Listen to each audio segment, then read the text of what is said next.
خب بالاخره تصمیم گرفتم که شروع کنم.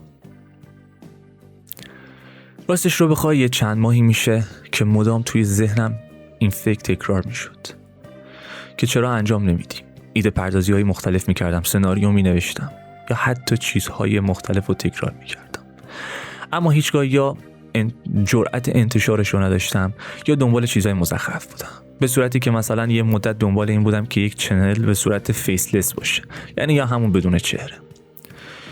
برای اینکه میترسیدم جلوی دوربین قرار بگیرم، برای اینکه مورد قضاوت افراد قرار بگیرم. اما یک جایی به خودم گفتم نه، پشیمونی آینده دیگه فایده نداره. آینده‌ای که به خودم بگم کاش زودتر شروع کرده بودم، کاش 1 سال زودتر شروع کرده بودم و یا کاش اصلا شروع کرده بودم. چون خیلی وقتا میشه خیلی کارا رو ما به تعویق میندازیم و شرایط طوری پیش میره که دیگه هیچگاه وقت انجام دادنشون رو پیدا نمی‌کنیم. و در نتیجه با خودم کنار اومدم با وجود همه ترس‌ها، استرس، ترس و نشخوارهای فکری که توی ذهنم وجود داشت کنار بیام و این کار رو انجام بدم و این چنل رو ایجاد کردم. حالا این چنل در زمینه چیه؟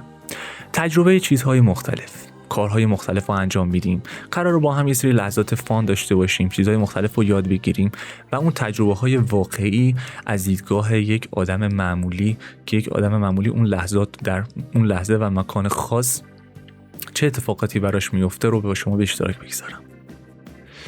و این خیلی برای من مورد ارزش هستش که بتونم توی این مسیر حتی شده به یک نفر کمک کنم، مخاطبم باعث رشد من بشه و من باعث رشد مخاطبم بشم. از نظر من مخاطب مهمترین چی که توی زندگی داره وقتشه و اون وقت رو داره به من میده و من باید چیز ارزشمندی رو به مخاطب بدم. این باعث وفاداری دو طرف میشه.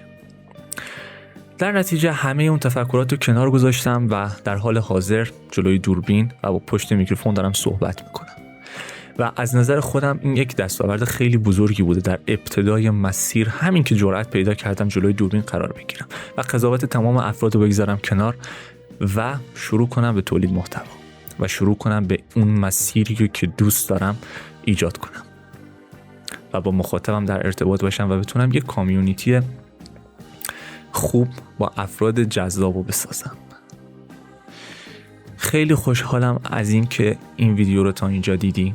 این تازه هنوز ویدیوی اوله و با پایین ترین تجهیزات و کمترین دانه ساخته شده و خیلی چیز خاص و عجیب و غریبه نبوده. فقط صرف یک آگاهی بخشیدن درباره این که چنل چیه و قرار ما چه کارهایی رو انجام بدیم.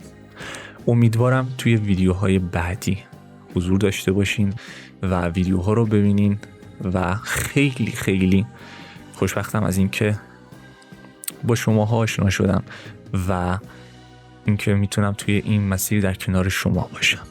من هم قطعاً جزئی از شما هستم و ما همه با هم یکی هستیم، هیچ تفاوتی با هم دیگه نداریم. دوستتون دارم، مراقبت کنین. تا ویدیوی بعدی.